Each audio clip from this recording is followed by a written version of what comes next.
Mañana, ¿cuántos pueden decir amén a eso? Le pregunté al Señor mientras escuchaba las ponencias de esta mañana cómo pudiéramos entender lo que ya ha sucedido en este día.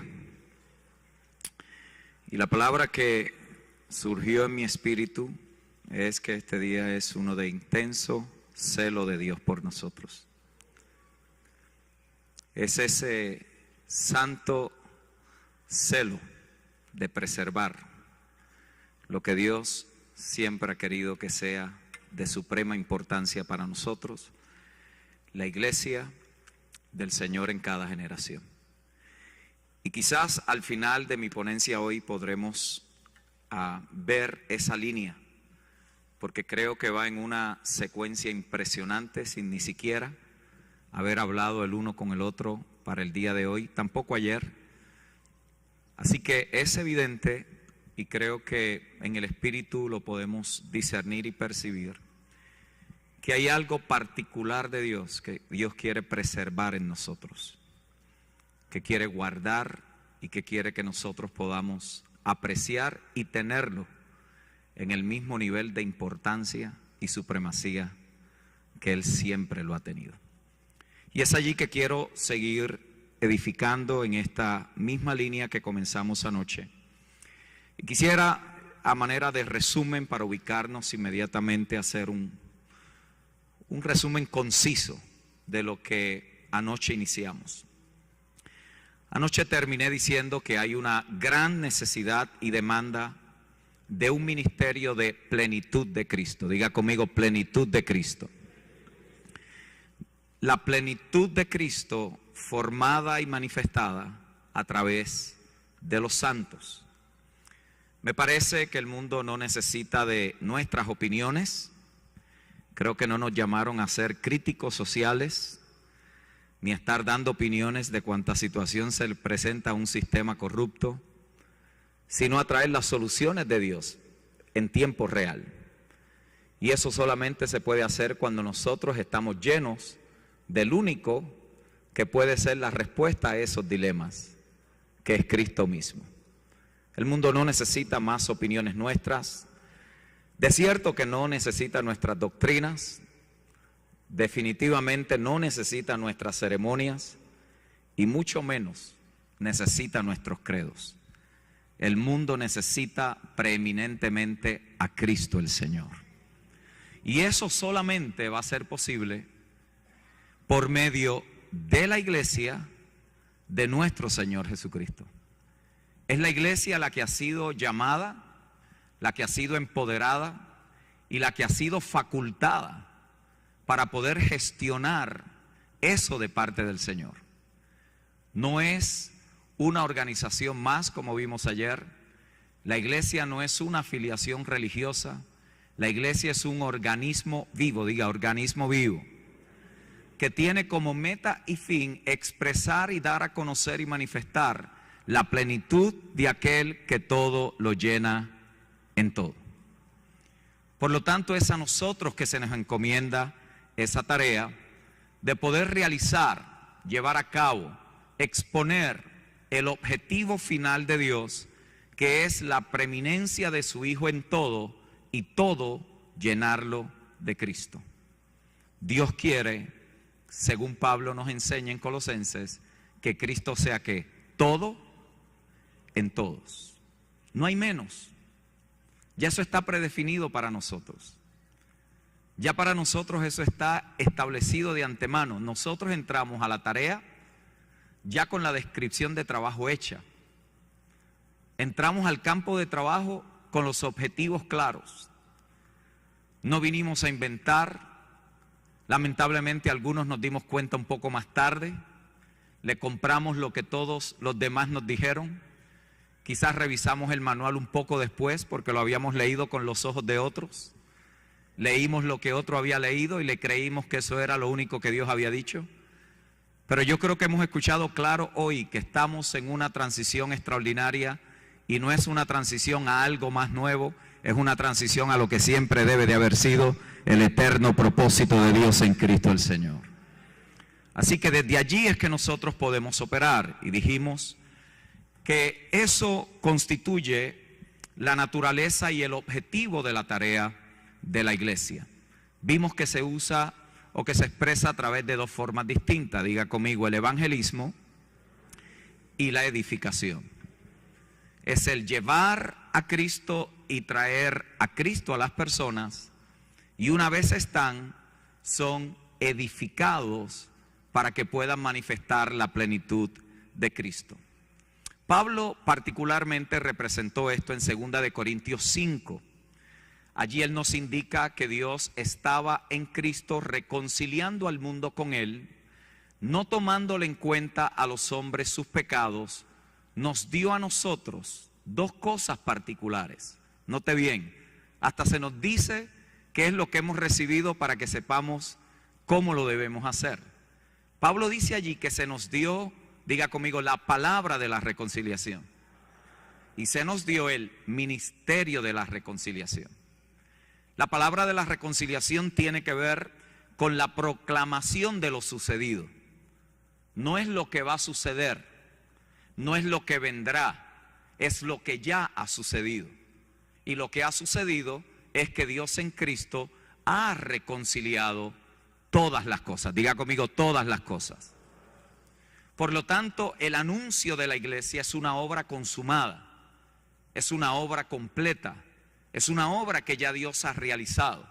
Pablo primero la vio por revelación del Espíritu en la eternidad, cuando dijo que Dios se había propuesto en sí mismo, en el designio de su voluntad, reconciliar, resumir, es la palabra que se usa allí, todas las cosas en Cristo. Note bien que Él comienza antes de que cualquier cosa fuese. Por lo tanto, allí lo que se nos está dejando ver es que esa siempre fue la intención de Dios.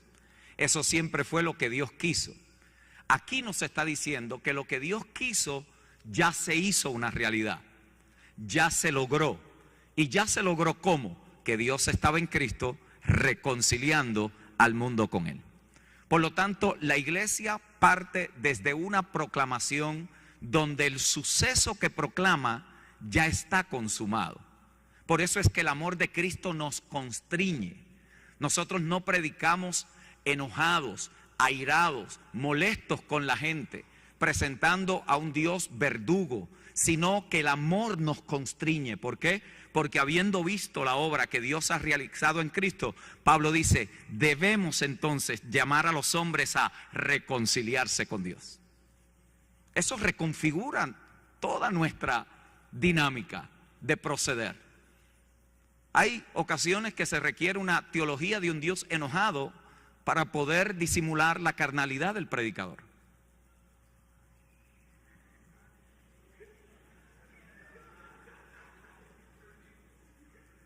Y le ponemos etiquetas, y le ponemos allí, es que eso es la unción, es que cuando el espíritu lo agarra, es que cuando está en el espíritu, y empezamos allí a distorsionar. Sin embargo, nuestro modelo de ver cómo Dios lo haría es Jesús. Es Jesús. ¿Cómo Jesús manifestó la imagen invisible del Padre? Porque después de todo no fue eso lo que Él vino a dar a conocer. Y si con alguien fue Jesús fuerte, fue con los religiosos, no con los pecadores.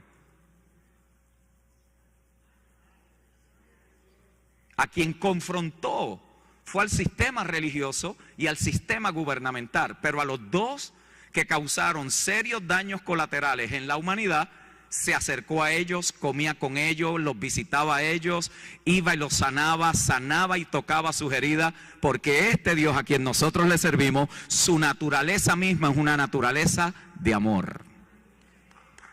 Y ese amor opera en justicia. Diga conmigo, proclamamos lo que Dios ha hecho. Pero Pablo también dice que nosotros hemos recibido el ministerio. Y el ministerio tiene que ver con la manifestación de lo que ya Dios ha logrado en Cristo. Uno la proclama, lo anuncia, lo deja saber a los principados y potestades acerca de esta multiforme sabiduría de Dios. Pero la otra la encarna. La otra la aterriza en tiempo real. La otra lo hace evidente, en otras palabras, de teoría o de anuncio lo hace manifiesto. la gente podrá saber a qué se parece. ¿A qué se parece una iglesia? ¿A qué se parece una congregación que ha reconciliado estas dos tareas? La proclamación y la manifestación. El anuncio y la encarnación. Establecimos entonces ayer de igual manera que esto tiene que ver con evangelismo y edificación. Y tiene que ver particularmente con estas dos cosas que tienen que estar alineadas, tienen que ser complementarias y tienen que ser preservadas en igualdad. Una congregación que solo está interesada en llenar bancas tendrá una congregación de niños espirituales. Una congregación que simplemente lo que quiere es que la gente sepa mucho más cosas de Dios o de la Escritura será una congregación impráctica porque pierde la sensibilidad a la tarea a la cual nos hemos sido llamados. Por lo tanto, las dos son necesarias. Si Dios los trae, ¿qué vamos a hacer con ellos? Y lo que vamos a hacer con ellos ya también está predefinido para nosotros. Diga conmigo, tienen que ser perfeccionados. Tremendo, no leer a eso, no volver a leer un manual de qué debo hacer en el ministerio. Perfeccionado. Ahora, yo creo que quizás estaríamos de acuerdo, amados, de que este balance no siempre se ha mantenido. De que no siempre quizás hemos guardado este balance en nuestros ministerios. Y eso ha causado un retraso en la madurez de muchos creyentes. Muchos creyentes, debiendo ser ya maestros, todavía son niños espirituales. Le pregunto, la mayoría de sus conflictos no es con gente que lleva más tiempo. No me conteste.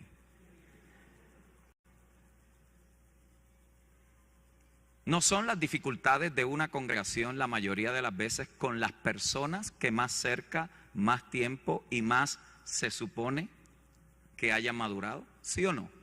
Yo quiero saber si estoy en la zona. Es allí. Es con las personas que se supone que expresen, manifiesten la ternura y la mansedumbre de Cristo, donde más violencia, enojo e ira se ve.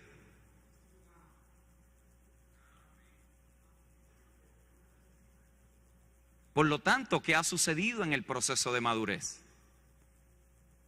¿Qué nos ha pasado a través de la edificación? Y es aquí donde yo creo que Dios quiere tratar con nosotros.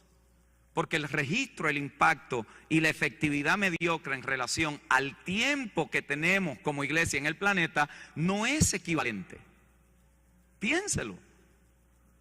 2000 años después estamos hablando como si tuviéramos que comenzar.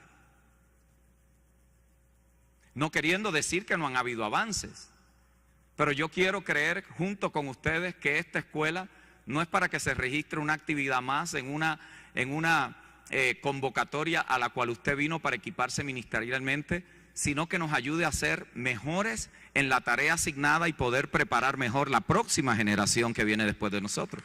Yo quiero creer que no estamos aquí solamente acumulando más información, sino que queremos y tenemos la intención de que la próxima generación lo haga mejor, sea más efectiva y pueda avanzar mucho más rápido que lo que nosotros lo hicimos en la nuestra. Y eso va a requerir, mis amados hermanos, que nosotros podamos hacer ciertas correcciones, podamos tener la capacidad de asimilar lo que Dios nos está hablando e incorporarlo, cueste lo que cueste, en nuestra asignación. No hay de otra.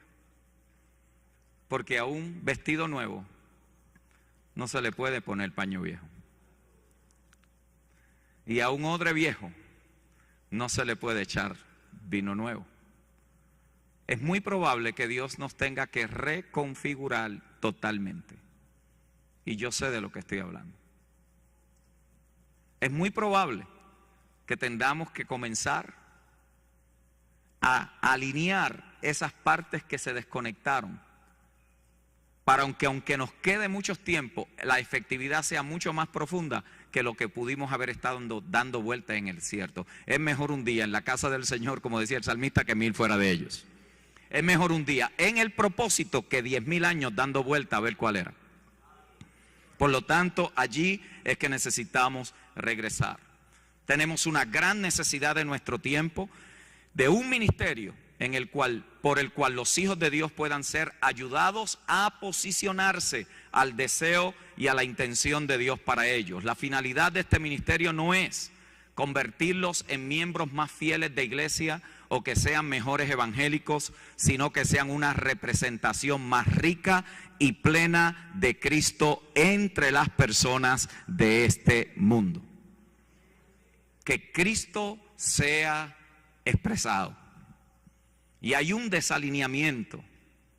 Si la preocupación de nosotros, mis amados, es solamente alcanzar pecadores y no perfeccionarlos hasta que lleguen a la estatura y a la medida de Cristo. Y esto es importante, porque ningún individuo o un grupo privilegiado de personas llega a esa plenitud. Yo no voy a llegar a esa plenitud, usted no va a llegar a esa plenitud, todos llegaremos a la plenitud. Esto es un asunto de cuerpo, esto es un asunto de familia, esto es un asunto de eclesia. Cada uno ha recibido una medida de ese Cristo impartido y la medida de Cristo en cada uno es lo que hace posible que se pueda manifestar la plenitud del Cristo que está en nosotros. Cada uno al momento de creer recibió una medida de esa gracia, una medida de ese don, una medida de ese espíritu, y a la medida que estamos siendo juntamente edificados, que estamos creciendo coordinadamente, que estamos siendo edificados como un edificio para Dios. Una puerta no es un edificio, una pared no es un edificio, un techo no es un edificio. Es el conjunto de esas partes cuando están bien colocadas por las funciones correctas. No vaya a ser que quien puso la zapata fue el electricista y él tenía una buena intención, pero esa no era su especialidad. Vamos a terminar con un piso que te electrocuta. ¿Cierto? Por lo tanto, cada función tiene un orden en la edificación y el orden en la edificación es puntual. ¿Para qué? Para que crezcamos juntos en amor, bien coordinado. A medida que pasa el tiempo, la coordinación debería de ser más precisa, debería de ser más sólida, debería de ser más puntual. Así que ninguno vamos a llegar, porque esto es un asunto de cuerpo. Mira al que está a tu lado y dile: te necesito. Yo sé que eres difícil de trabajar, pero te necesito. Necesito que juntos sigamos edificando. ¿Por qué? Porque toda división es una violación a Cristo. Lo voy a repetir. Toda división. Cristo no se mutila a sí mismo. Toda división es una violación a Cristo. Esto no lo estoy diciendo yo lo estoy poniendo en otra frase. Pablo lo dijo así: está dividido Cristo. Está dividido Cristo. Está Cristo dividido en redes, en denominaciones, en grupos. Está dividido Cristo. Habrán unos mejores que otros, habrán unos más espirituales que otros, habrán algunos más importantes que otros. Está dividido Cristo. ¿Estará dividido Cristo en nuestras congregaciones con los que pueden, tienen y saben versus los que no tienen, pueden y no saben? ¿Estará dividido Cristo entre el púlpito y las bancas? Son preguntas puntuales. Porque en muchas ocasiones en nuestro propio celo estamos dividiendo el cuerpo y no nos estamos dando cuenta. ¿Estará dividido Cristo? Por lo tanto, es un asunto de todos, porque esta unidad es orgánica. Esta unidad no puede permitirse ningún elemento de división. Y a la medida que empecemos a tener esa sensación de que ya yo me tengo que desconectar, que me tengo que separar, que tengo que hacer lo mío porque el que tengo que brillar soy yo. Ahora me toca a mí. Tenemos que abandonar toda mentalidad y ocupar un solo terreno, y ese terreno es el terreno de Cristo, el Señor, Rey de Reyes y Señor de Señores. Toda división atenta contra la unidad del cuerpo. Y por favor, creo que estoy hablando entre gente que en estas escuelas se ha enseñado, hay lugares de donde uno tiene que salir. Porque si no sale, te destruye. Pero esa no es la temática. Y me estoy dando el permiso de dejarlo allí, entendiendo que usted está discerniendo esto espiritualmente, propiamente. Hay lugares que son disfuncionales, distorsionados totalmente, como nos enseñaba el apóstol Tamo, donde se ha llenado y se ha invadido con una cantidad de cosas que hay que correr porque eso se ha convertido en una Babilonia. Pero estoy hablando de lo típico que sucede en nosotros. De aquello que alguien empieza a escuchar mensajes de que tu ministerio, tu llamado, aquel profeta en el parking le dijo, el otro lo llamó por teléfono, el otro fue a una conferencia, y de momento se creen que son los mesías del mundo. Y ni siquiera han aprendido a servirle a los hermanos en la congregación. Por lo tanto, allí tenemos que estar pendientes, porque eso es parte del perfeccionamiento de los santos. El ver qué Dios está haciendo y las sutilezas del alma para cuidarlos y preservarlos, que no vayan a abortar algo hermoso que Dios puede estar haciendo allí con ellos. Y no verlos tampoco como una amenaza que te van a quitar el puesto, porque un líder seguro sabe dónde Dios lo ha colocado, lo ha posicionado y lo ha establecido. Entonces allí necesitamos saber que nos ocupa solo, diga conmigo, el terreno de Cristo. Para la iglesia del primer siglo, mis amados, esto estaba claro. Cristo no solamente fue recibido como el Salvador, sino que su señorío y gobierno fue establecido sobre la iglesia. Cristo es la cabeza del cuerpo. Dígalo, Cristo es la cabeza del cuerpo. Y Cristo como Salvador es primariamente para el bienestar del hombre. Pero Cristo como Señor es principalmente para el lugar de preeminencia. Para nosotros esa frase, Cristo es el Señor, es una frase común. Es una frase hasta cierta medida trillada. La decimos y a veces no tenemos todo el peso de lo que implicaba decir Cristo es el Señor en el primer siglo. En el primer siglo decir Cristo es el Señor era una declaración de gobierno, era una declaración de alianza, era una declaración de que había un nuevo rey en el universo y ese rey no era César. Decir Cristo es el Señor es haber renunciado a todas las comodidades del sistema romano para creerle a aquel que le había prometido y a quien se le había dado herencia en todas las naciones. Hasta cierta medida tenemos que recuperar el sentido de Cristo es el Señor. Cristo es el Señor es mucho más de que aquí el culto se hace como Él quiere.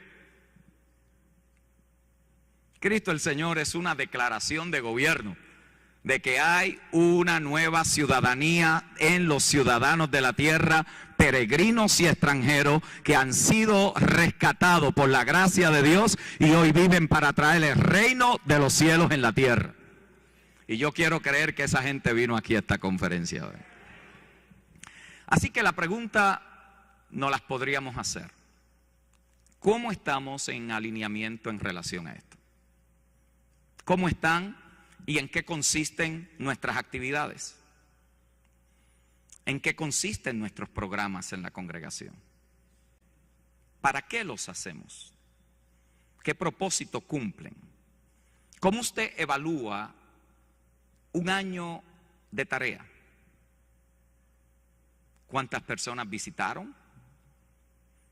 ¿Cuántas damas fueron a retiro? ¿Cuántos jóvenes van los viernes? ¿Cuál es nuestra vara? ¿Por qué nos reunimos y pasamos tantas horas planificando qué? ¿Cuál es el propósito de esa planificación? ¿Cuáles son las metas y objetivos que cada uno de los que está ejerciendo alguna función entre ese cuerpo debería de tener? ¿Qué determina que se le pague?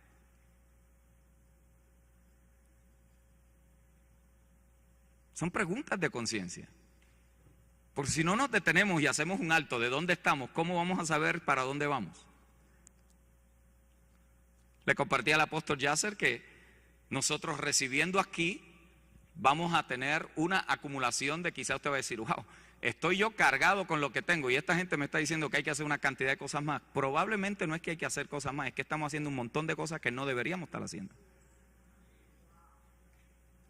Probablemente no estamos haciendo lo que se supone que estuviéramos haciendo, y en ausencia de no estar haciendo lo que debemos estar haciendo, nos pusimos a hacer las cosas que más fácil son y nos ocupan la mayor cantidad del tiempo. Entonces todo líder tiene que tener una autorreflexión y tiene que poder mirarse en relación al espejo de la palabra para entender que en qué consisten nuestras actividades, en qué consisten nuestros servicios, en qué consisten nuestros ministerios, en qué consisten nuestros programas, cuál es el vocabulario que está creando la cultura de edificación en la iglesia, el gozo, la alegría, nada malo con eso, pero si la gente cree que el culto del domingo es una terapia cataclísmica para vaciar todas las penas de la semana, la gente va a salir libre pero entretenida y no edificada. Entonces nuestro vocabulario es importante. Pablo decía, yo no tomo en poco las palabras, porque las palabras crean imágenes que se convierten eventualmente en comportamientos. Las personas que ocupan la plataforma, ¿sabe cuántos mensajes diferentes recibe una congregación en una sola reunión? Por líderes que dicen lo que sienten, lo que creen que deben de decir, porque si Dios se lo dijo a ellos, ¿quiénes son los demás para corregirlos? Y después decimos que estamos sujetos al Espíritu.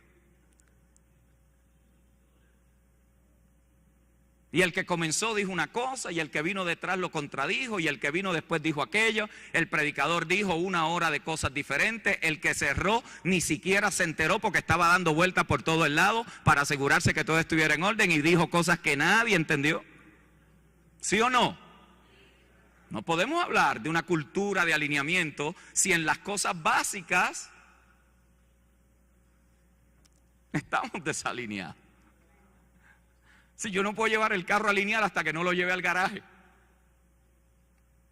Por más que yo crea que está desalineado, tengo que hacer la gestión y llevarlo al mecánico para que lo alinee. ¿En qué está? Si el Señor nos inspecciona hoy, nos encontrará alineado.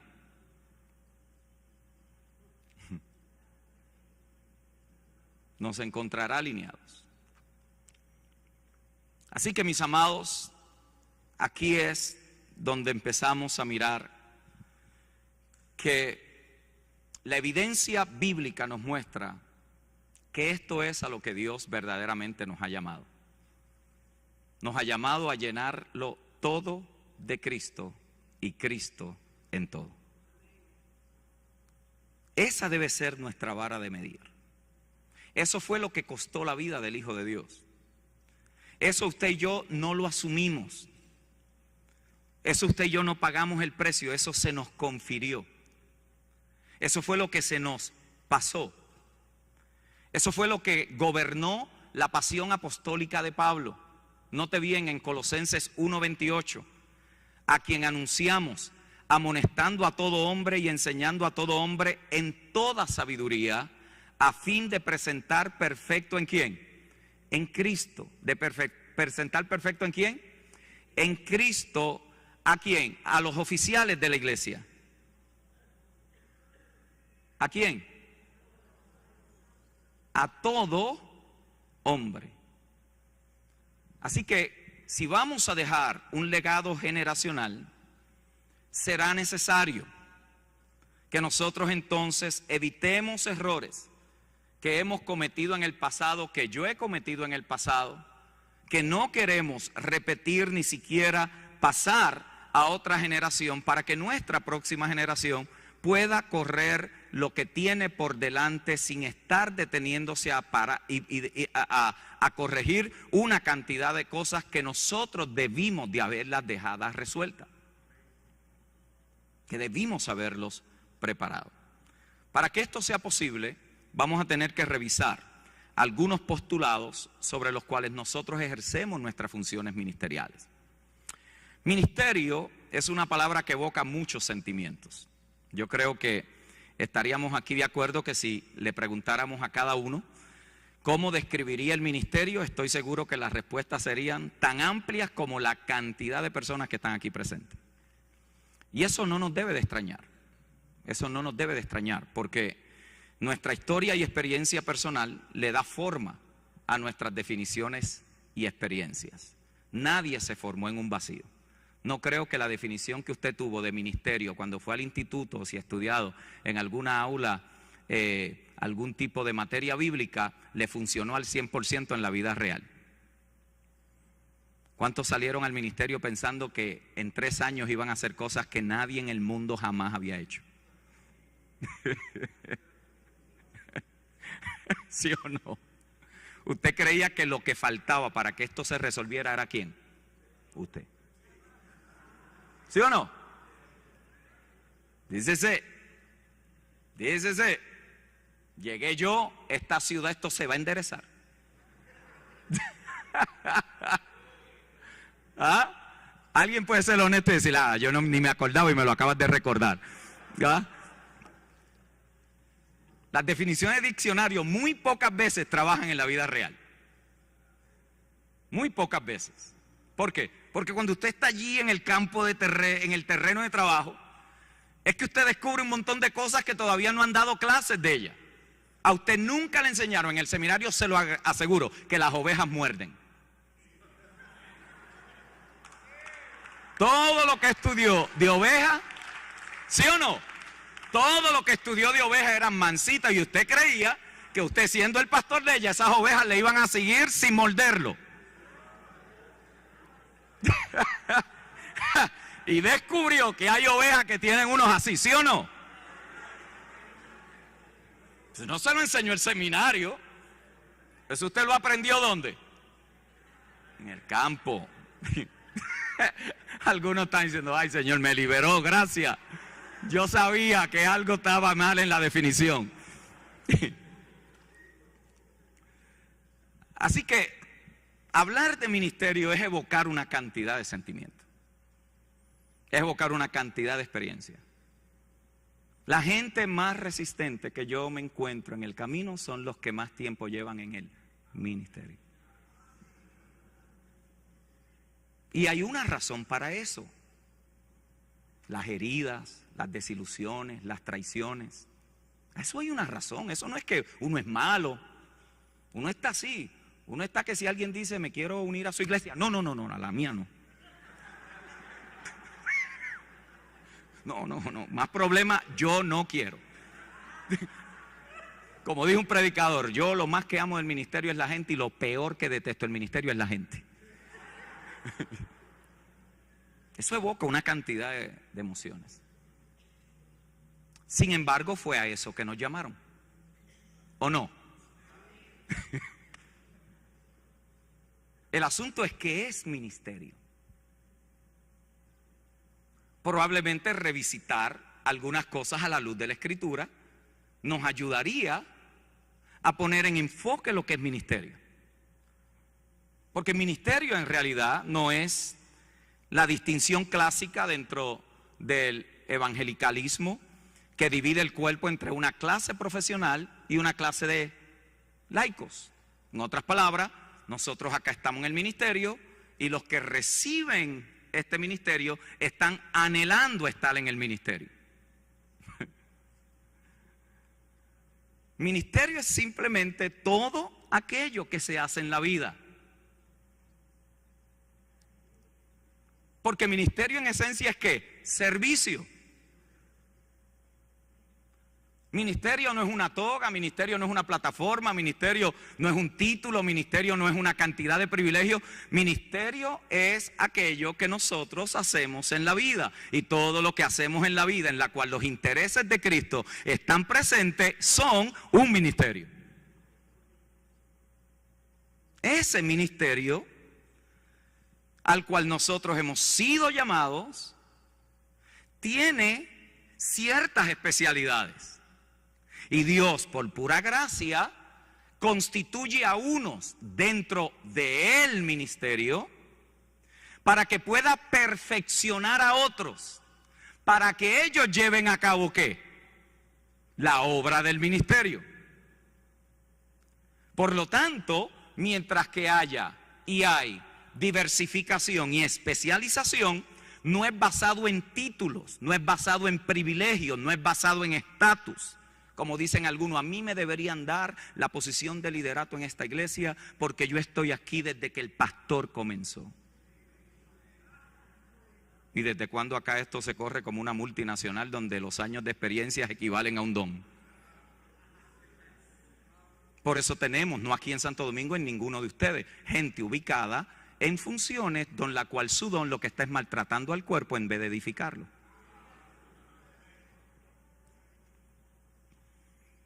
¿Por qué? Porque hemos dado posiciones basadas en amistad y no en propósito.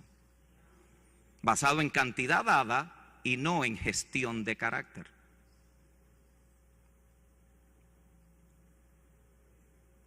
Entonces, ministerio es ¿qué? Todo lo que se hace en la vida. Así que en esta definición, diga conmigo, todos estamos en el ministerio. Lo que justifica la tarea del apóstol, la tarea del profeta, escuche bien, la tarea del evangelista, pastor y maestro, es si los santos,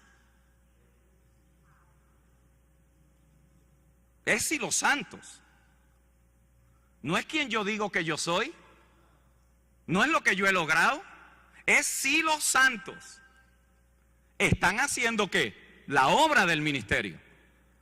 Porque la razón por la cual Dios te ha dado cierta capacidad y te ha constituido en cierta gracia, no es para nuestro beneficio personal, es para la edificación del cuerpo de Cristo. Por lo tanto, ser llamado al ministerio, y aquí me quiero dirigir particularmente a ustedes, especialmente pero no limitado a las funciones de Efesios 4, es un acto soberano de la gracia de Dios. ¿Por qué? Porque quien constituye esas gracias, esas funciones para el cuerpo es Dios mismo. No es porque nosotros sabemos o podemos, es porque Él así lo ha querido. Pero eso a lo cual Dios nos ha constituido, a la misma vez se constituye en una zona peligrosa. Paul David Tripp lo dice así en su libro Llamado Peligroso. En su libro que lleva su propio nombre, le dice el llamado peligroso. En otras palabras, el ministerio es un privilegio y un peligro. Ojo, un peligro porque en el ministerio se pueden esconder motivaciones carnales. Es un peligro porque hay ambiciones egoístas. Es un peligro porque todo tipo de disfunción psicológica puede pasar como normal. Usted las ha visto. Usted ha visto cosas que no se soportarían en ningún sitio y nosotros las soportamos. Porque le ponemos una etiqueta espiritual. Usted ha visto gente siendo maltratada, abusada, empujada, violándosele su dignidad. Y eso pasa como unción.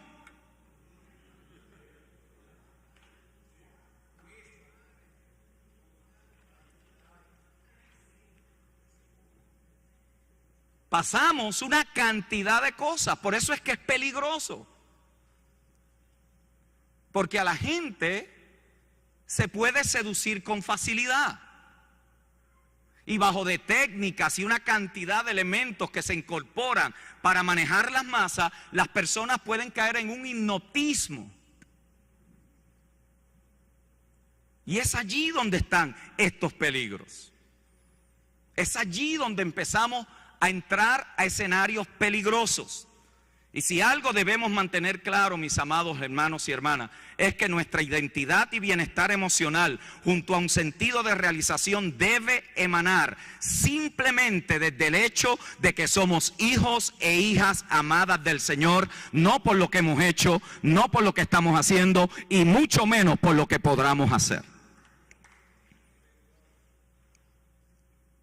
Lo que para Dios tiene valor primario es quienes somos para Él.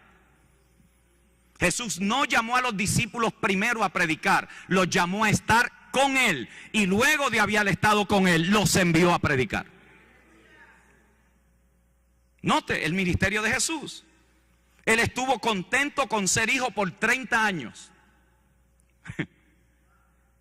Hijo feliz. Lo primero que se oyó en el día donde es expuesto al mundo, no fue: este es mi hijo amado, hacedor de milagros. Este es mi hijo amado, es un duro en la palabra. Van a escuchar cosas que nadie ha hablado antes. Este es mi hijo amado, a él oí. No había hecho un milagro, no había sacado un demonio, no había reprendido una malicia, no había hecho absolutamente nada, y el Padre está diciendo: al fin encontré mi reposo y mi descanso, satisfacción plena en mi Hijo amado, el cual viene a ser mi perfecta voluntad. Él estuvo feliz con ser 30 años hijos. Y por un poco más de 3 años llevó a cabo un ministerio intenso. Recompensa le costó la vida.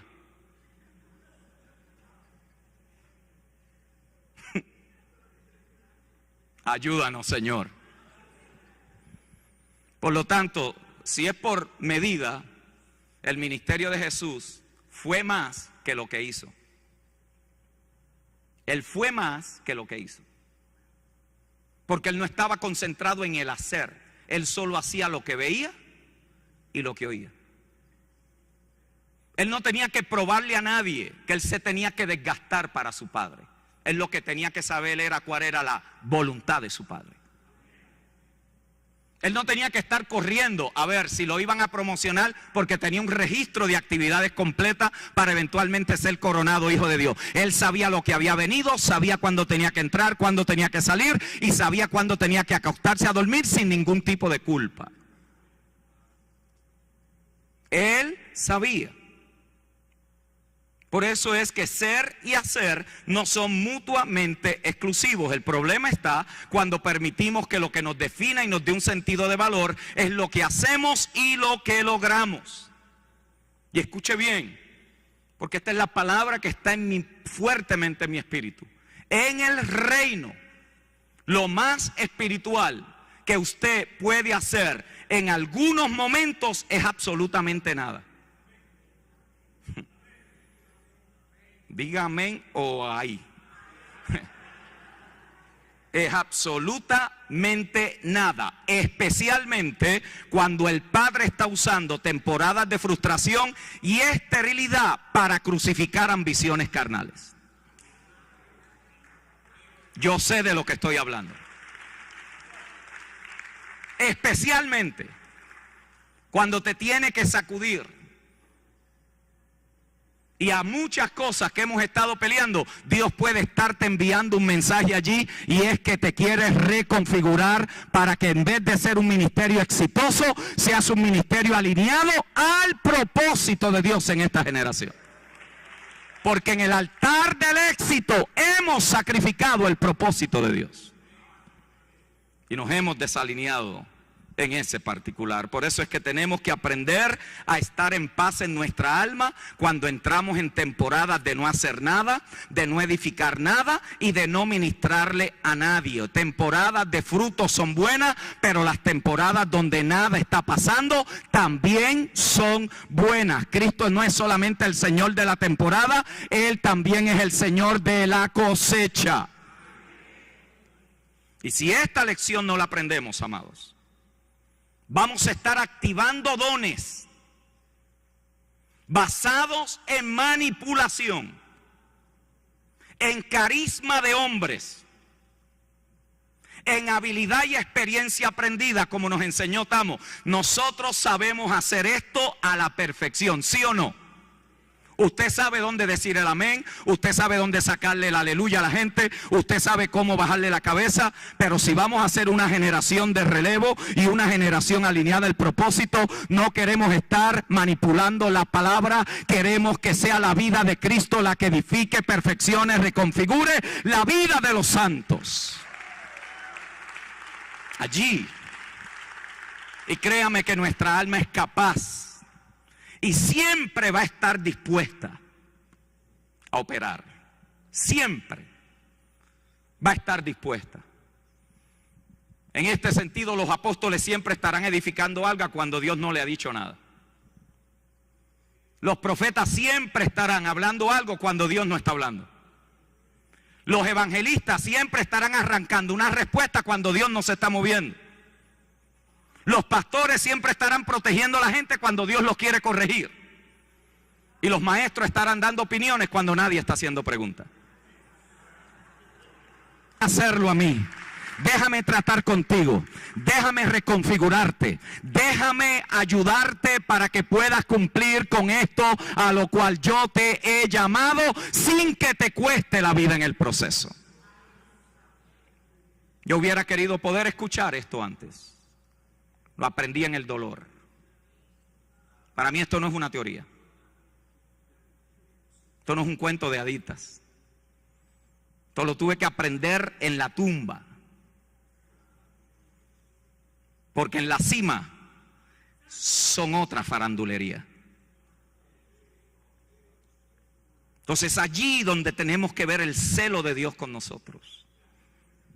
El Dios guardarnos de todas estas realidades que hoy están invadiendo nuestras culturas y nuestra manera de hacer y ejercer ministerio e iglesia.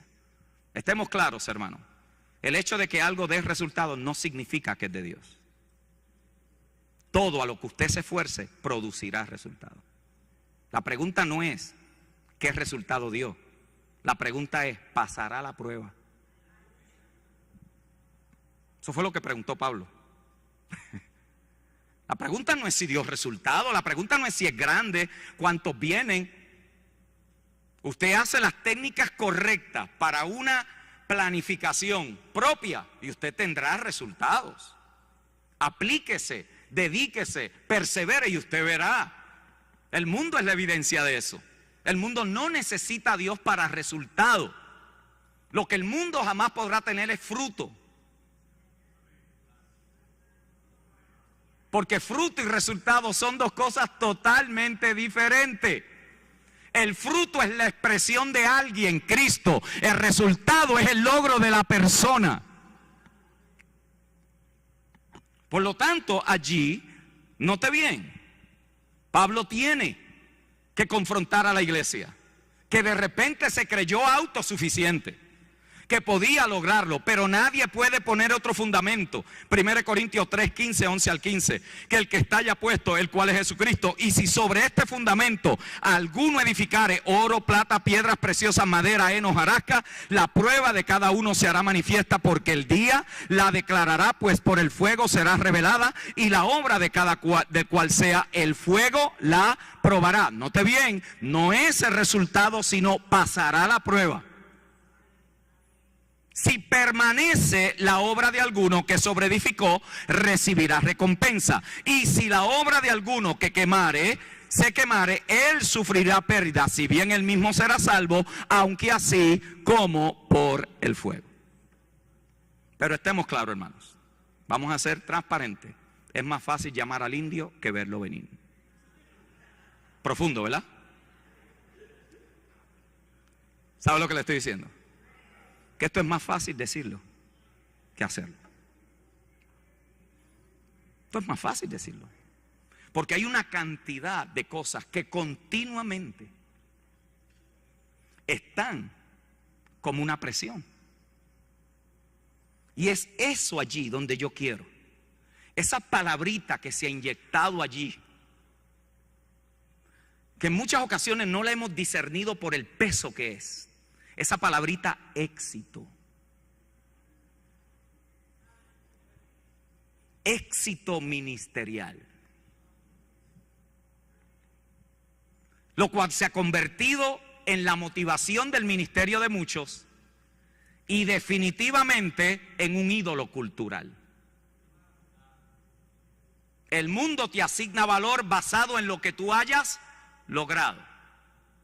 Ya eso se transfirió acá. El mundo te asigna valor de acuerdo a tus logros. Por eso el éxito como una motivación ministerial se alimenta de ciertos postulados que están disfrazados con clichés cristianos. Vienen allí metidos, escúchenlo. Dios es grande, tienes que soñar en grande.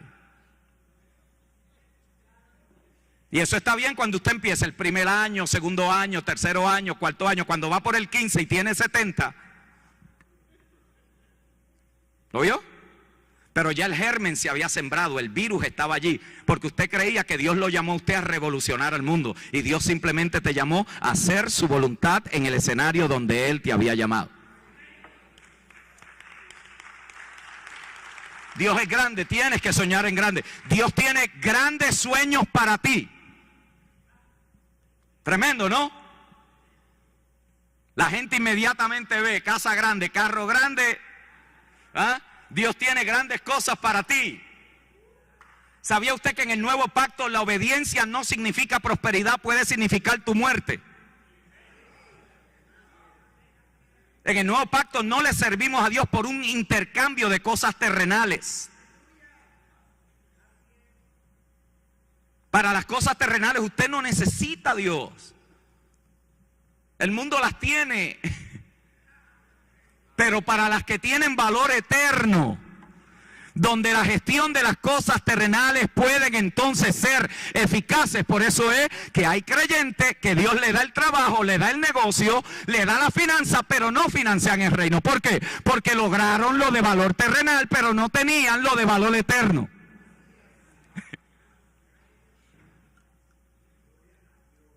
Tienes que tener una fe grande. Tienes que perseguir tu sueño y no permitir que nadie te detenga. Te falta fe. Dios te ha destinado a cambiar al mundo. No permitas que nada ni nadie te detenga en el ministerio. Pásale por encima al que le tienes que pasar. Después de todo, a ti fue que Dios te llamó. Tremendo, ¿no? Tremendo.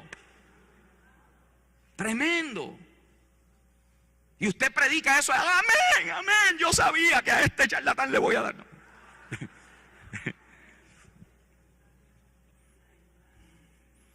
Agarramos la gente, la golpeamos. Y usted ve el corazón de Pablo. Mientras más duros le digan, decía: por la mansedumbre y la ternura de Cristo le suplico. Nos falta tanto de Cristo que cuando Dios permite ciertas cosas para probar dónde estamos, no pasamos ni siquiera el quiz. El primer rumor de que alguien está hablando ya se nos alerta todo. Uy, se va a dividir. Todos estos gérmenes están allí. Son virus inyectados en el sistema operativo. Y esta sí que está brutal. Esta es la última, Tienes que llevar tu ministerio al próximo nivel.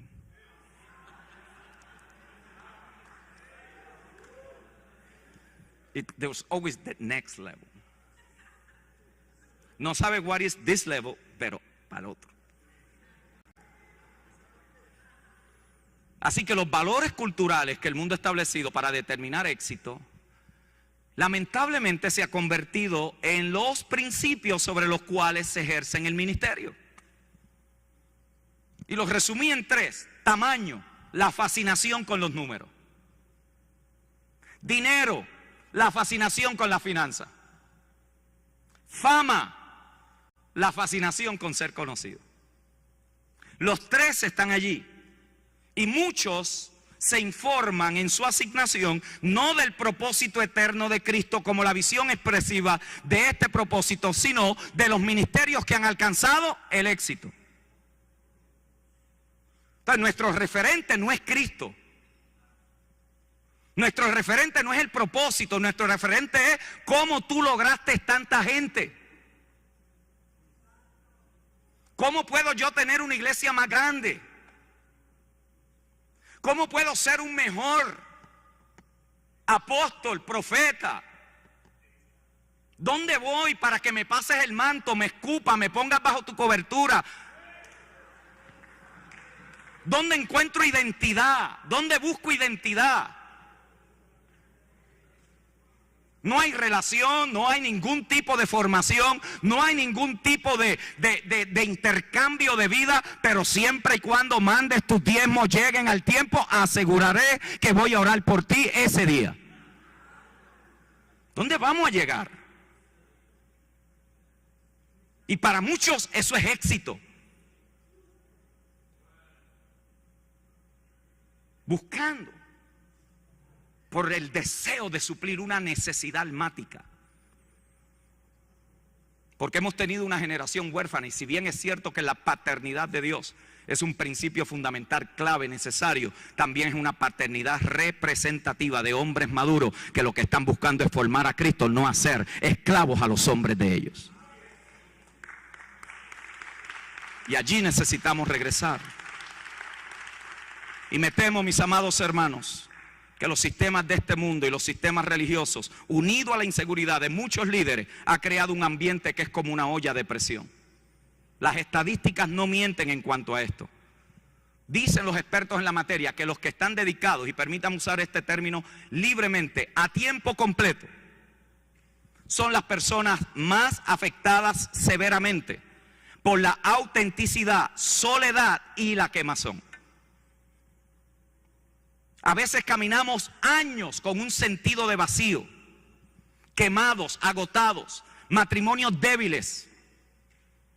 Le damos la apariencia a Raimundo y a todo el mundo que estamos bien cuando estamos debilitándonos día a día.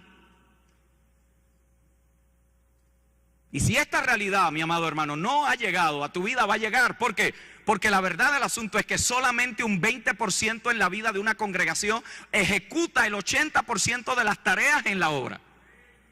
¿Sabe lo que le acabo de decir? Que la mayoría de sus líderes están quemados y usted no se ha dado cuenta. Sus matrimonios puede que no estén tan fuertes como parecen. Puede que estén más débiles que lo que usted se imagina.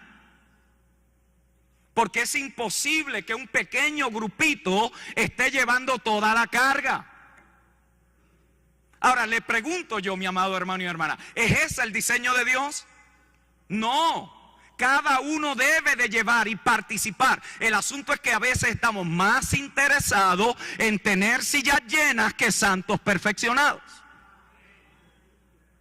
Porque el santo perfeccionado hay que relacionarlo, hay que trabajar, hay que escuchar sus necesidades, hay que poderle dirigir, hay que traerlos a un encuentro con la vida misma de Cristo y el cuerpo. Pero ¿en qué invertimos tiempo? En que los cultos sean gloriosos, que los cánticos estén bien, que las luces salgan a tiempo, que el sonido se oiga bien, que el PowerPoint esté coordinado. Mientras tanto, que la gente se ayude como pueda. Es un asunto de gente. Pastor, ¿está mal eso de hacer las cosas? No, jamás. Las debemos de hacer con excelencia, pero no sacrificando a la gente en eso. Una no excluye la otra. Lo que pasa es que estamos un poquito desalineados en algunas de ellas. Podemos invertir $50,000 en un equipo de sonido, pero nunca mandamos al equipo de liderazgo a un entrenamiento que los capacite. Son realidades. Y si suena fuerte, perdóneme, pero así es. Necesitamos regresar al punto central. Y el punto central es que Cristo sea preeminente en todo lo que hagamos. La presión para buscar la validación de la identidad y la importancia personal en el ministerio cristiano es una enfermedad, mis amados hermanos, que está presente todo el tiempo y es sutil. ¿Cómo sabemos que lo que estamos haciendo está alineado al propósito y no que lo que nos motiva es nuestro propio ego, necesidad de validación? ¿Cómo lo sabemos? ¿Cómo yo sé que lo que estamos haciendo verdaderamente es por causa del propósito? Hay 2 o 3 características. Número 1, la falta, la ausencia de descanso espiritual. La ausencia de descanso espiritual. es una continua hiperactividad. La ausencia de descanso. La depresión que se manifiesta cuando la plataforma donde se expresa ese ministerio es removida. En otras palabras, ¿cómo tú te sentirías, cómo yo me sentiría si Dios te dijera hoy, siéntate aquí, cállate la boca por 3 años? ¿Cómo usted se sentiría? Ya estamos despegando. Vamos bien. ¿Cómo usted se sentiría? Jesús estuvo feliz por 30 años siendo hijo. Muchos de nosotros no nos podemos imaginar 3 meses sin hacer nada. Ni siquiera nos vamos de vacaciones, y si nos vamos estamos llamando cada media hora. ¿Cómo estuvo? La gente fue. ¿Cómo tuvieron la finanza hoy? Pues yo no estaba. Tú sabes que cuando yo no estoy, la gente deja de ir. ¿Ah? Ni en paz estamos. Había veces que yo me iba de vacaciones, me tocaba 4 días desconectarme. Y al 5.º día tenía que regresar.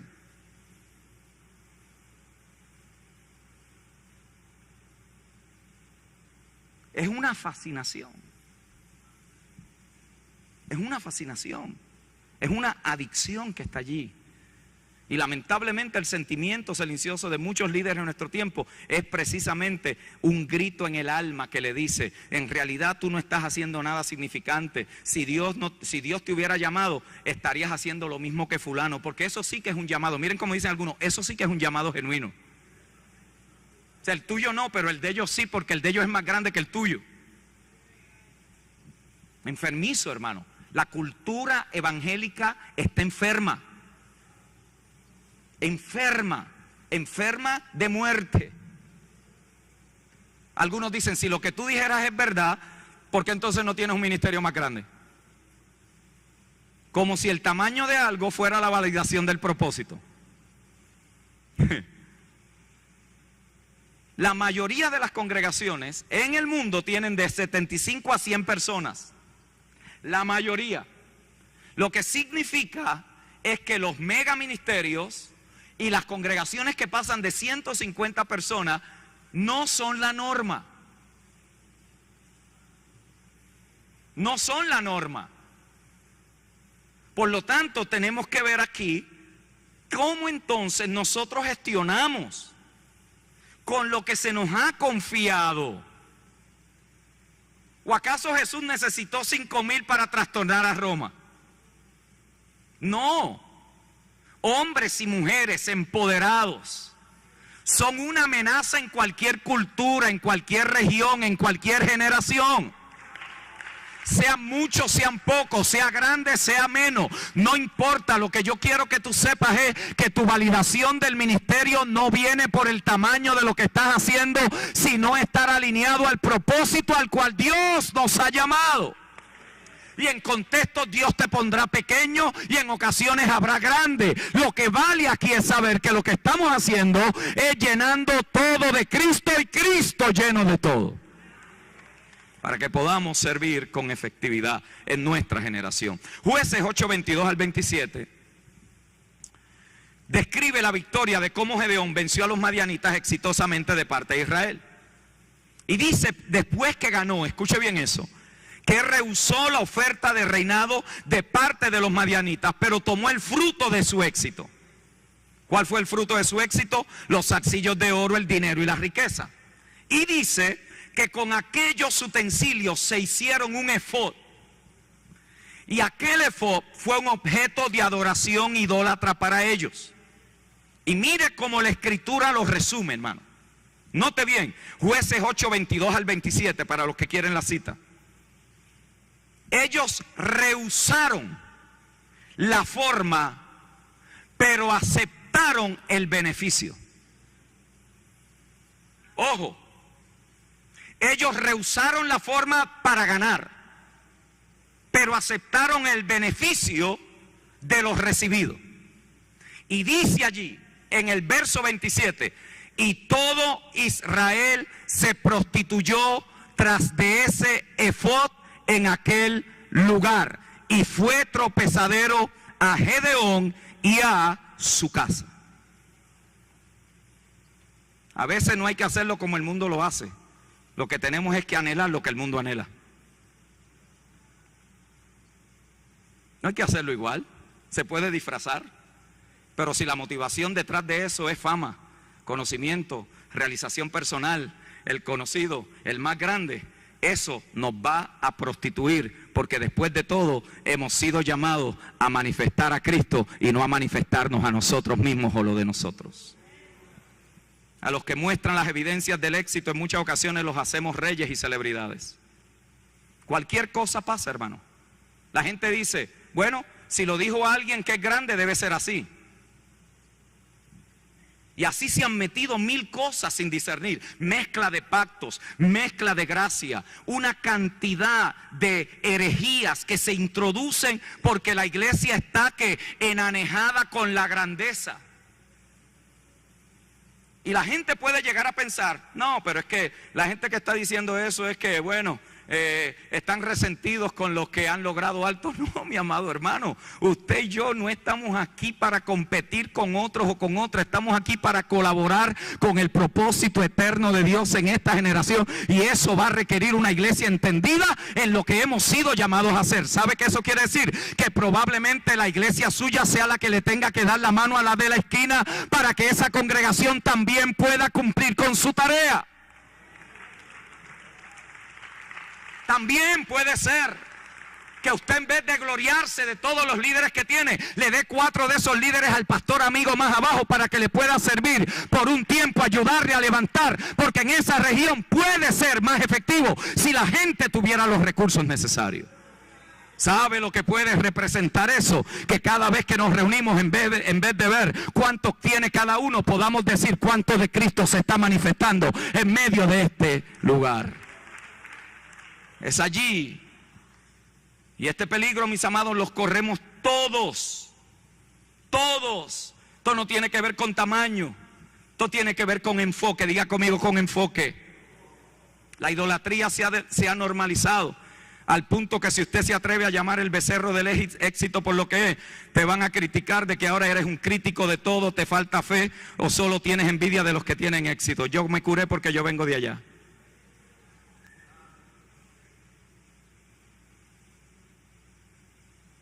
No. ¿Cómo usted enfrentaría, hermano, una iglesia carnal, una iglesia dividida, una iglesia que usted fundó? Vamos a ver, ¿cómo usted la confrontaría? Una iglesia que usted fundó, estuvo 18 meses allí, le entregó la esencia de lo que Dios le entregó por 18 meses. Usted se va, los deja allí, están operando, entran unos judaizantes, distorsionan la doctrina, y ahora aquellos que te habían recibido con brazos abiertos, ahora te quieren ver con la cabeza en los pies.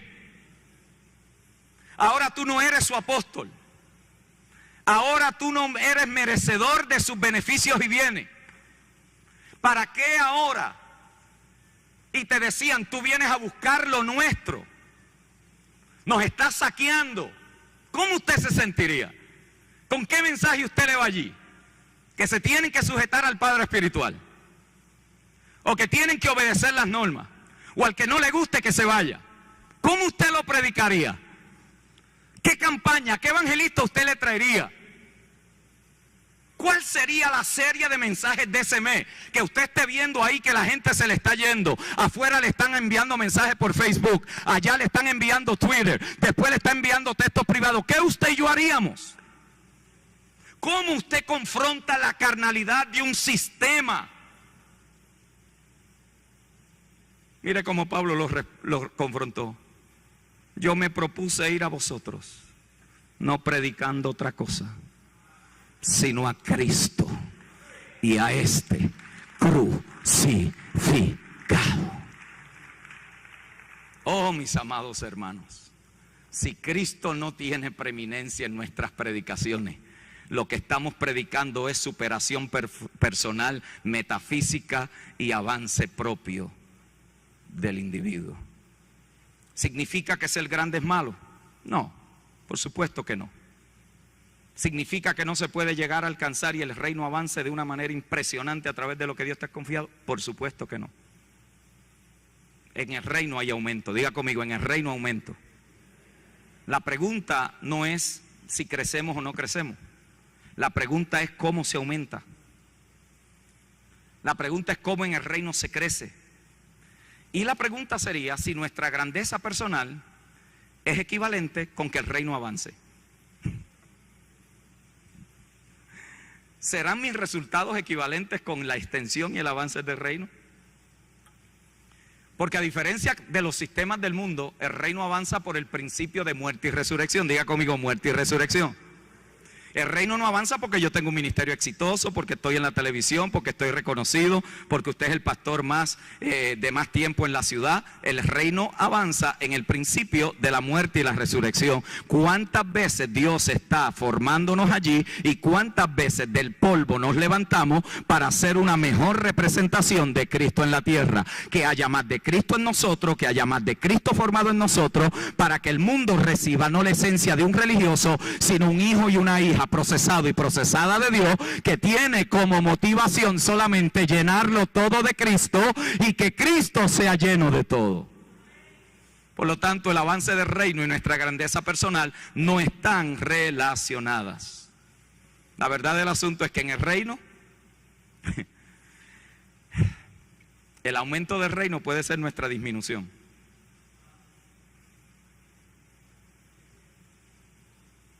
El aumento del reino puede ser nuestra disminución.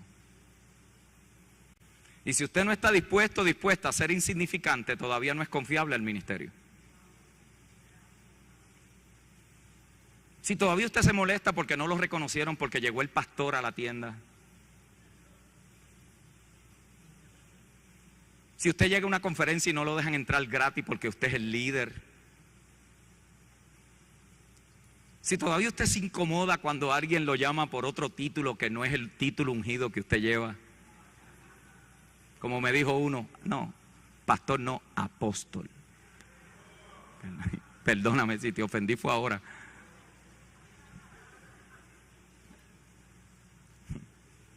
Si no estamos todavía dispuestos a ser insignificantes, no somos confiables. Somos una amenaza, un peligro. Si siempre estamos buscando salirnos con la nuestra, que mucho listo hay en esta vaina. Que tu destino puede ser entregar toda tu energía y dones y nunca ver una gota de tu fruto hasta la próxima generación. ¿Cómo nos sentiríamos que Dios nos diga, trabaja ahí, no vas a ser reconocido, nadie te va a aplaudir, nadie te va a conocer, pero de ahí yo voy a levantar un Timoteo que es el que va a afectar la próxima generación?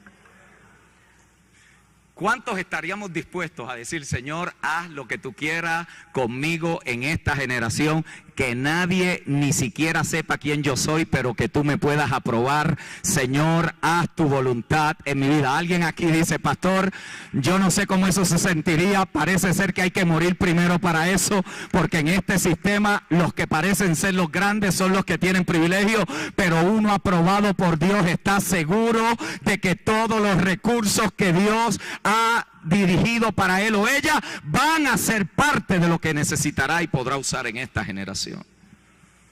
Así fue con el Señor.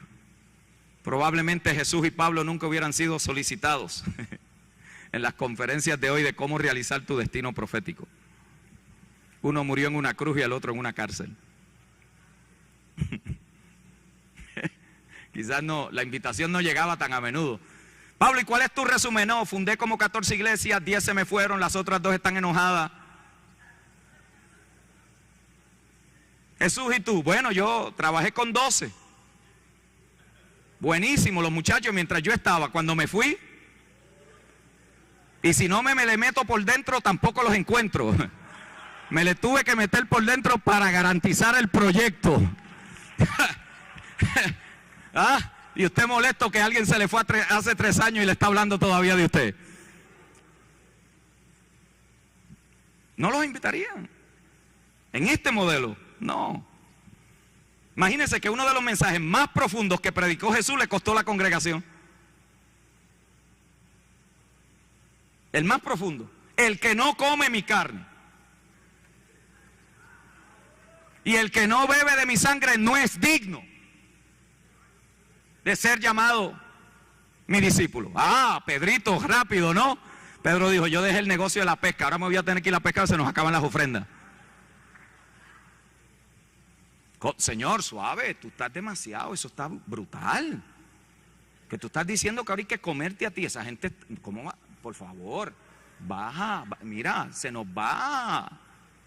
Mira cómo se van. Pedrito, ¿y tú también te quieres montar en el botecito ese? No, señor, no, eso es una broma. ¿Cómo tú vas a decir que yo me voy a ir con ellos? Solo tú tienes palabras de vida eterna. Parece que Pedro vio y dijo, todavía hay ofrenda para los tres.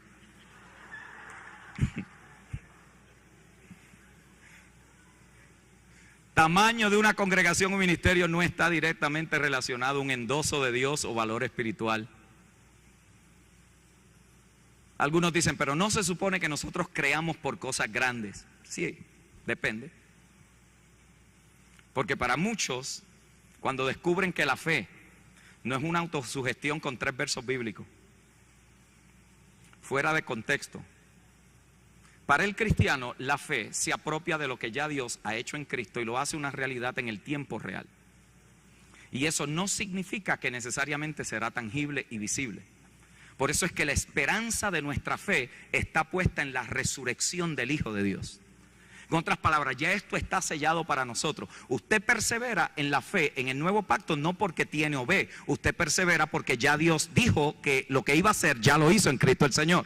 Por eso, aunque vaya por el sufrimiento, aunque se le divida la iglesia, aunque la gente le dé la espalda, aunque usted esté en un momento de dificultad, aunque pase un huracán por Puerto Rico y nos pase por alguna crisis o calamidad, usted es un hombre y una mujer de fe, no porque tiene cosas, sino porque usted ya es poseedor de todas las riquezas espirituales que Dios en Cristo nos ha conferido.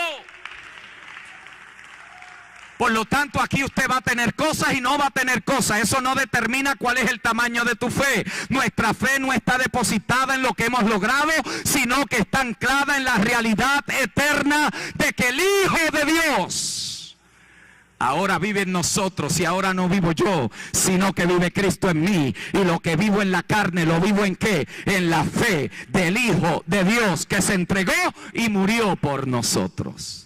Somos gente de fe, no porque hemos logrado cosas, sino porque en este sistema no hemos puesto nuestra confianza.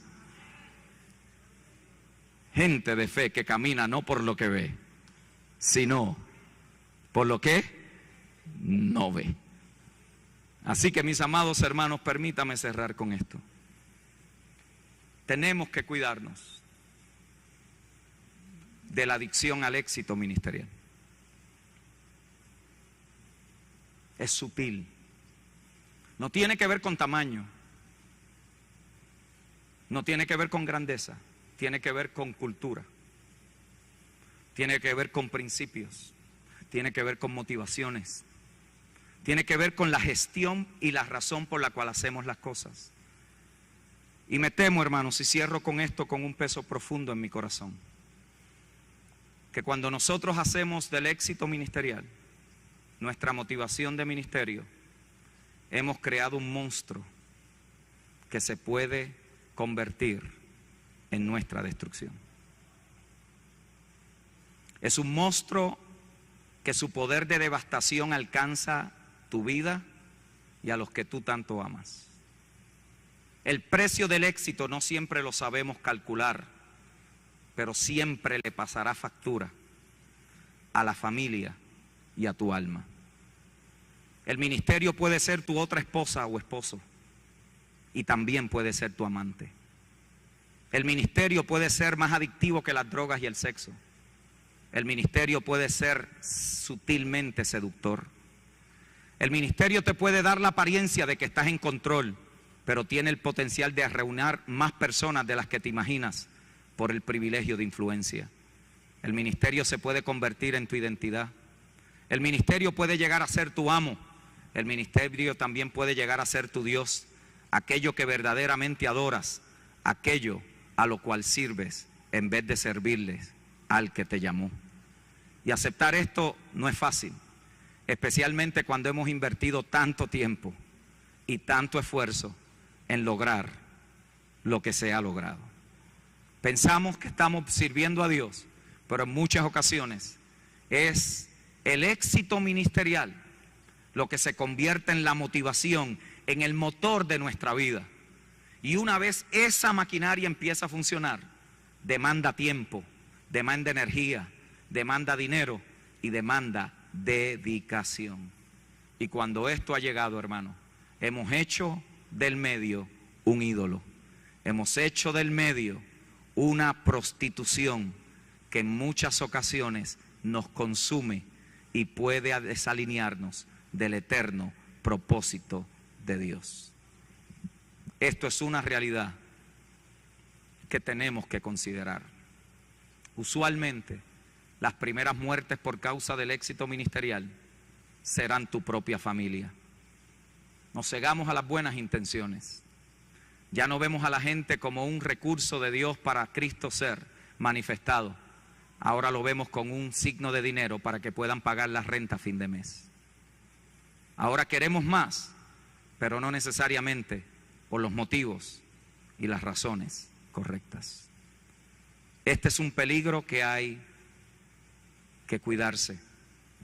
Y mi oración hoy, hermanos, es que el celo que Dios ha mostrado hoy en esta conferencia desde la mañana, nos llevemos el peso del Señor, hagamos evaluación y reevaluemos muchas de las cosas, de por qué las estamos haciendo,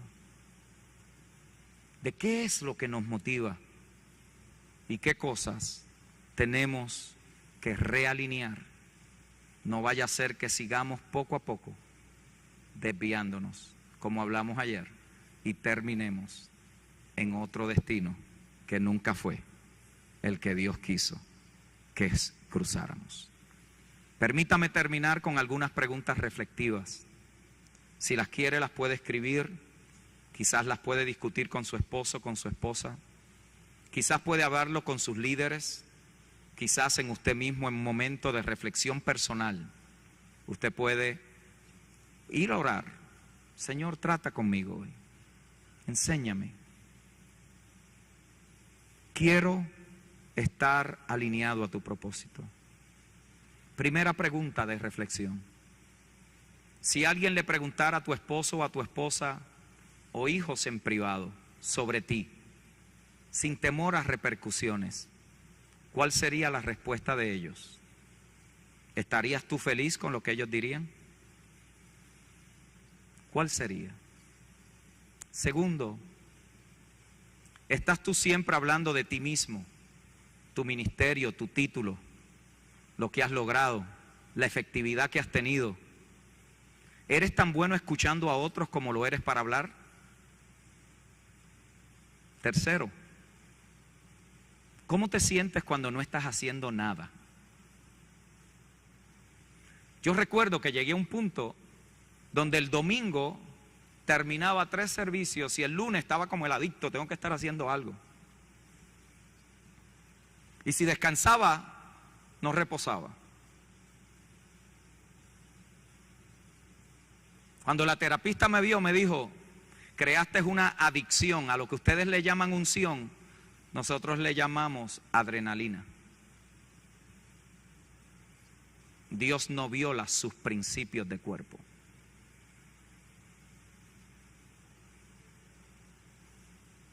A nombre del Señor nos quemamos y después le echamos la culpa al diablo. Cuarto, ¿te sientes impulsado para siempre estar hablando de lo necesario que eres? Para que otros escuchen lo que tú cargas. Quinto, si no volvieras a ejercitar tu don o a ministrar otra vez, ¿estarías contento en Dios? ¿O tú requieres el ministerio para sentirte útil y validado?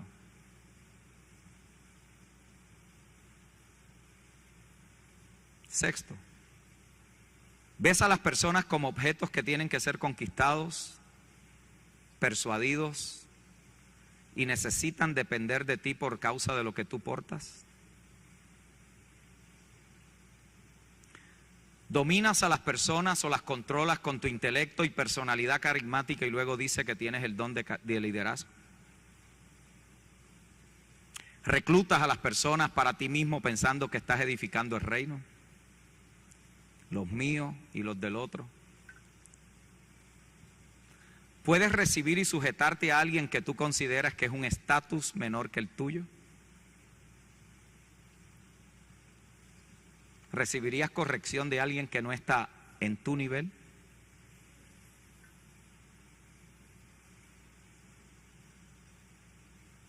¿Tienes tú que siempre decir algo en las reuniones? Después de todo, la tuya siempre debe ser la más importante.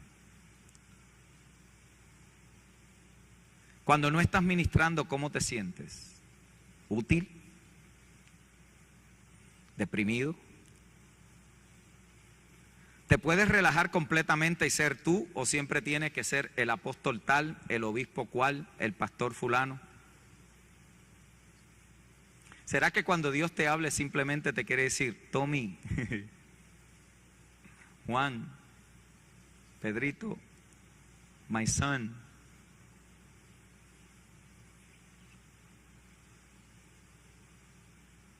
Tienes un botón que puedes apagar,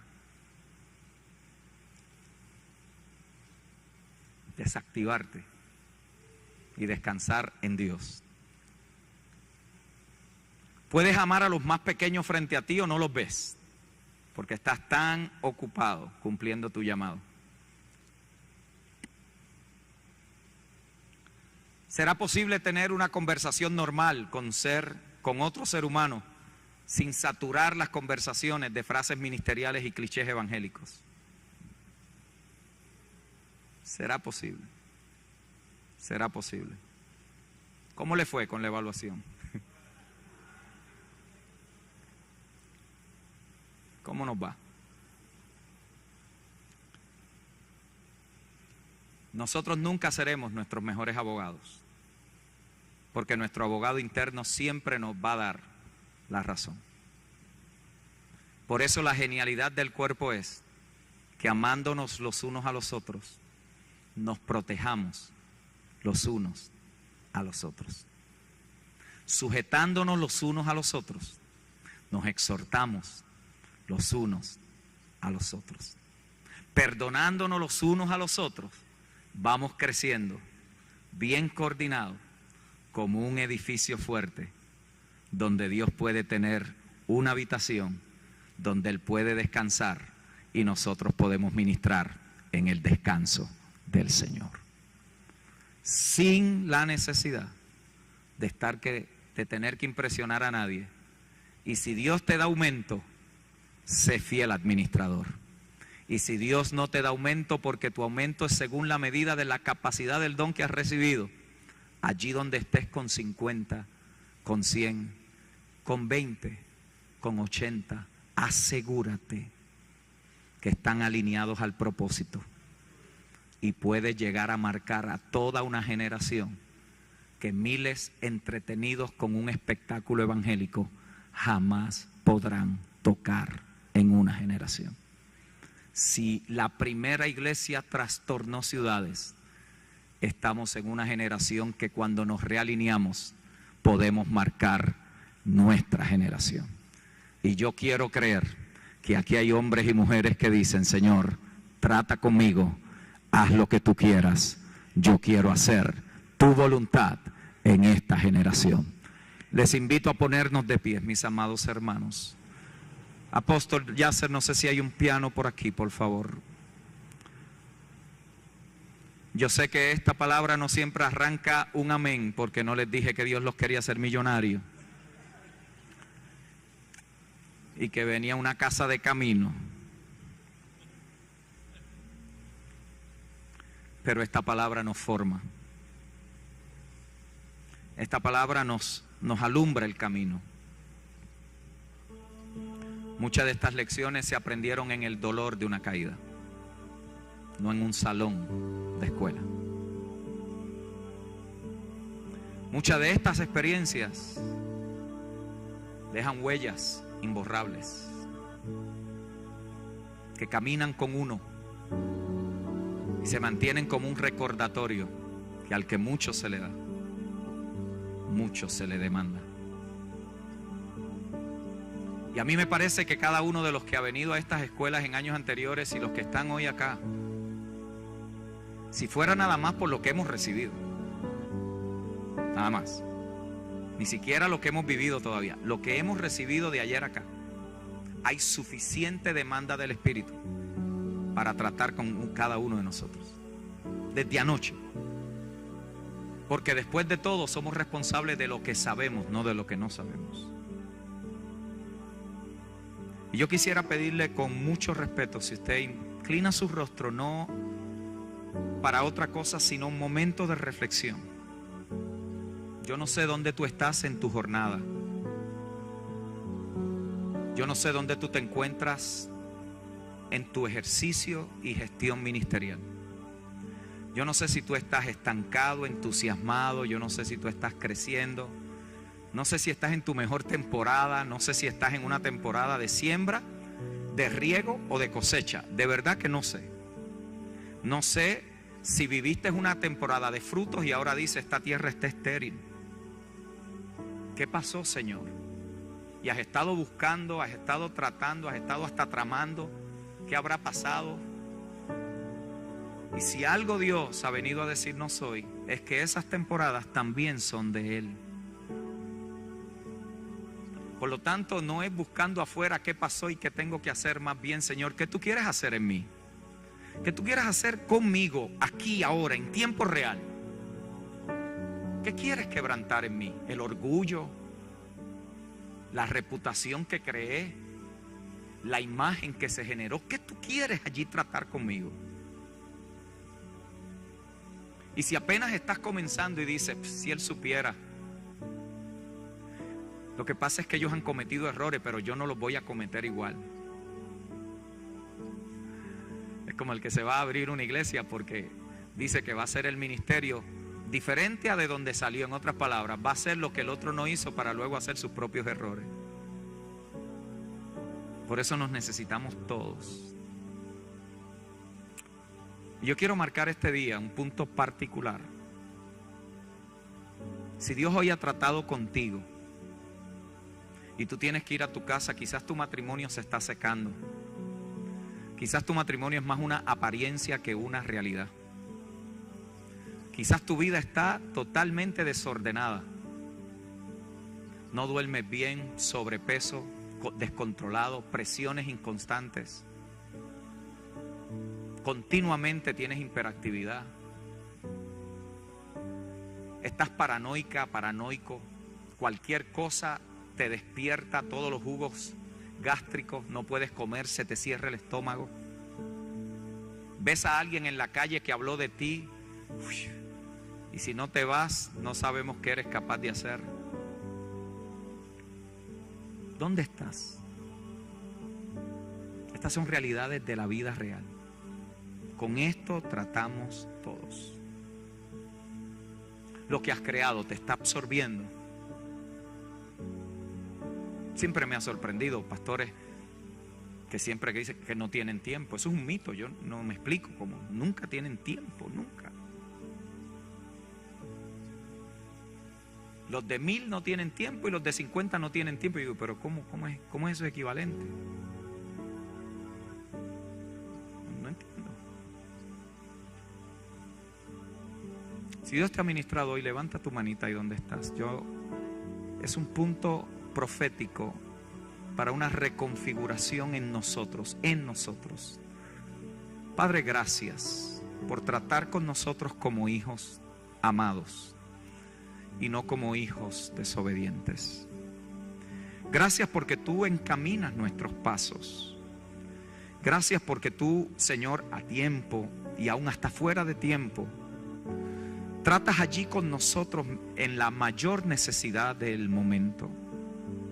Aquí hay hombres y mujeres que han servido con honor, con excelencia, con integridad. Aquí hay hombres y mujeres que han dado todo por el todo, Señor. Aquí hay hombres y mujeres que lo han puesto todo sobre el altar de tu voluntad. Han creído, Señor, pero también en el proceso se desgastaron. En el proceso, Señor, perdieron la vitalidad, la energía. Hoy funcionan, Señor, como robots, mecánicamente, Señor, carentes de una vitalidad y, como lo llama tu palabra, fervor en el espíritu. Señor, somos más mecánicos, somos ministros mecánicos. Llevamos a cabo ceremonias, reuniones, actividades. Nos metemos dentro de los escenarios, Señor, que son los escenarios los que nos llevan. Yo te pido que hoy, por tu espíritu, tú revitalices a mis hermanos y hermanas. Señor, que tu espíritu traiga, Señor, una infusión de gracia, de amor, de fuerza. Señor, que allí sean renovados, que allí sean nuevamente revitalizados. Señor, que vuelvan a obtener una pasión, no por lo que hacen, sino por el que los llamó. Que seas tú la motivación, que seas tú el móvil, que seas tú la razón, que seas tú el objetivo, para que lo que hagamos, lo hagamos, Señor, como para ti, lo hagamos con gusto, lo hagamos según tu orden, lo hagamos según tu propósito, lo hagamos según tus objetivos, lo hagamos según tus deshilamientos, Señor. Allí lo hagamos conforme a tu voluntad. Señor, queremos desasociarnos de todo principio del mundo que ha invadido nuestra gestión. Queremos saber que no fuimos llamados para tener éxito en el mundo, sino para hacer tu voluntad. Y si haciendo tu voluntad crecemos, si hacemos tu voluntad aumentamos. Señor, que sea el aumento y el crecimiento de tu gobierno y de tu reino sobre la faz de la tierra.